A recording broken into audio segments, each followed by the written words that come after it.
Hey guys, Carter here. We're going to take a look at the Protech automatic CQC-7 and compare it to an actual Emerson CQC-7. I think both of these will make a excellent comparison because they're very, very similar. This is your standard CQC-7 unwaved edition. It's got the chisel grind on there. Kind of a classic Emerson there, and following suit, the automatic version is basically the same exact setup. Chisel ground, no wave, obviously it's not necessary, and the overall dimensions should be exactly the same. From everything I've read, this is basically Ernie gave them the exact specifications and said this is how you need to make it. So that's what they did, according to them. So let's take a look. Obviously the weights are going to be quite different. This is a lot heavier. This is actually a very, very light knife.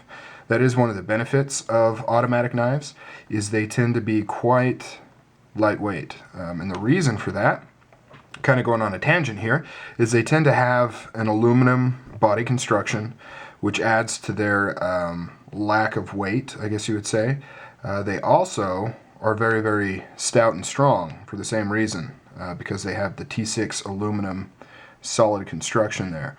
But furthermore, they don't require a big, either thick titanium lock, whether it's a liner lock or a frame lock, or a thinner steel lock, because their lock is actually the plunge button. So one of the benefits of automatics is you get a fairly strong lock. I mean, I've never really seen them fail. They've never failed on me. They've always been very, very solid when they're done correctly. And yet, it's lightweight. Because really, you're just dealing with that little plunge right there. And well, this isn't the best one to look at. But I've got some automatics like my Hogue where you can really see how the mechanism works. But basically, there's a steel column in there, and then it gets thinner, as you can see in the middle, so when you press the button, it moves it out of the way, which allows it to slide past, and then it pops back into a groove. You can see on the top there, that groove right there, so that's what when it opens, that's what the plunge goes into when the button pops out right there. So very strong, and yet it doesn't require a bunch of material. You don't need a big hunk of steel or a big thick piece of titanium for the lock. You just need a little piece of steel in there. And note the word steel. So you've got a steel on steel locking mechanism that's quite lightweight. So that is one of the reasons why I am a fan of the button lock. I really like it, and I don't think it's used nearly as much as it should be.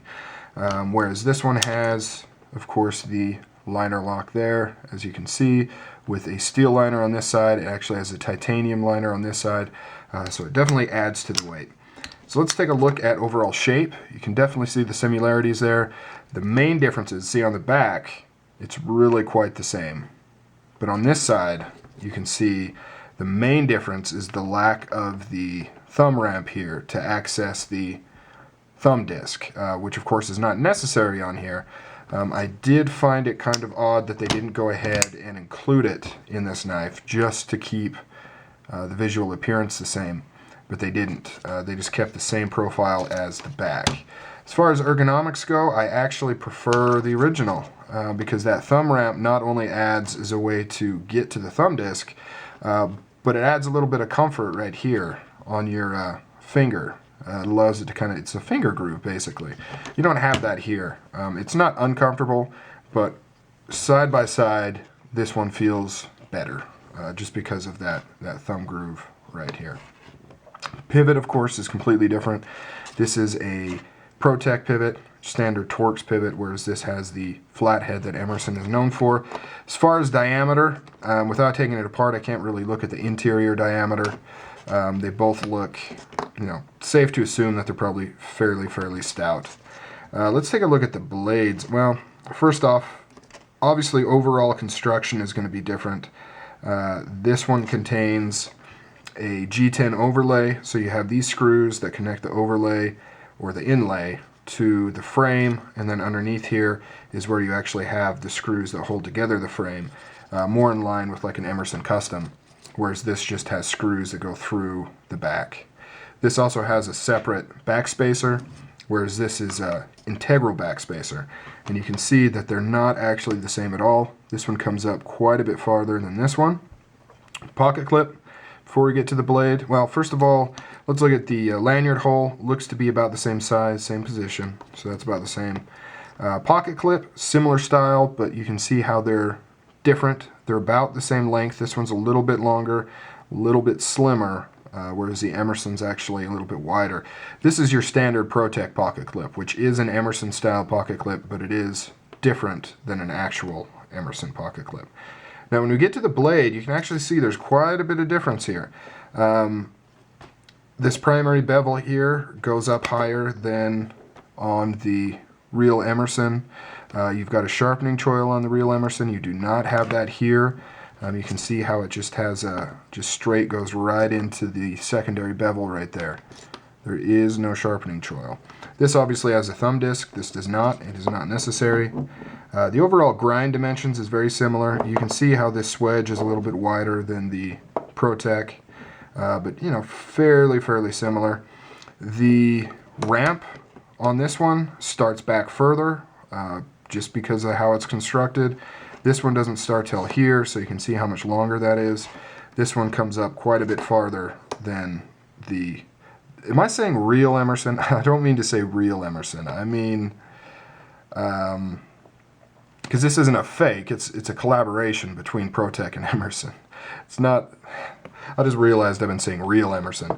Then an original Emerson, or then an actual production Emerson. You know what I mean. I just wanted to clear that up. So yeah, there's a difference there. The blade stock looks to be the exact same. This side, aside from the things that I've already mentioned, is the same. Stonewash is actually quite similar. The Emerson logo is apparent on both. However, this one has the Made in USA underneath one of the arms, the year, and the model name, whereas this one does not. This just says Emerson Knives Incorporated USA, all underneath the Emerson. No year printed on here. This one also puts the blade steel 154 cm on there. This one does not. Serial numbered on this side. This one has a serial number on this side. Oh, and here's where it says what the model is. CQC-7 Auto. Now, of course, the big question is which one deploys quicker? Well, let's find out. That's pretty quick. That's pretty quick. So actually about the same. This one's obviously easier. If I were to deploy this 100 times, it would deploy 100 times at the same speed without any mistakes. This one, I would probably mess it up 25% of the time. So I'd only get about maybe 50 to 75% success rate with varying speeds. I'm just doing that for fun, guys. I'm not really trying to say that which one deploys quicker. But being that this one actually does not have a wave, kind of as the original CQC-7 is, you know, you can definitely see the advantages of an automatic version. This thing locks up super tight, and like I said, it's really lightweight, balanced really well. It's a nice auto. I definitely recommend it to anybody that can carry autos in their area. It is slightly uncentered, off-center. The chisel grind makes it more apparent to be the case, but it definitely appears to be quite a bit off-center. It really should be kind of about there. Doesn't matter, it's not rubbing, and because it's an automatic, it doesn't actually, you know, you don't depress the blade when you open it, so there's really no chance of rubbing going on. So yeah, definitely a very cool knife. I really like it. It looks really nice, and it fires really nice. Protech is a really cool company. You know, if you're looking for autos, I'd definitely check them out. They've got a lot of different models with a lot of cool features, and they also do a lot of really neat special editions on occasion too, with different finishes and things like that, Damascus and customs and all that fun stuff. All right, guys, I'm out of here. You guys take it easy and have a good